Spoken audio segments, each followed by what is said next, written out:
Je trouve que l'originalité de cette rencontre, c'est de n'avoir pas voulu limiter les questions maritimes au seul transport maritime. Parce que très souvent, l'erreur que nous commettons en Afrique, c'est de se figer soit sur le transport maritime, soit sur les pêches en fonction des potentialités des pays.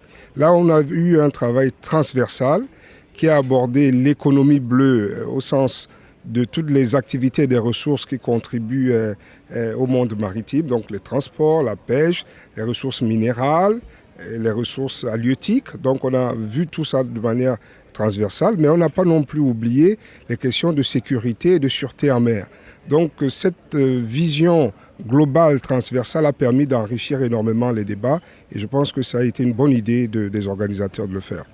Et je pense que l'idée de la coopération est essentielle. Elle est essentielle dans tous les domaines.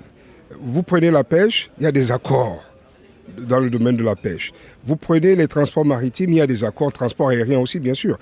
On ne peut pas agir efficacement dans le domaine économique si on ne s'entend pas avec un partenaire.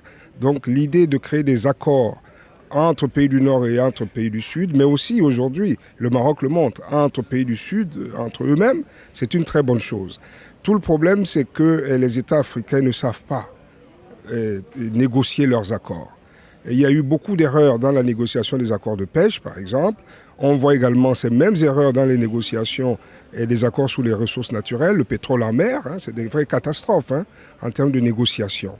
Donc il faut renforcer les capacités de nos négociateurs dans ce domaine et aussi essayer de dépolitiser le débat.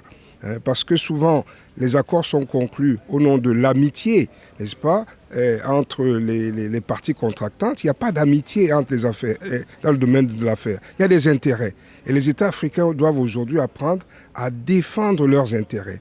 On peut avoir des partenaires privilégiés, parce qu'on se connaît, on a la même culture, parfois la même langue. Ça, c'est un atout qu'il faut préserver.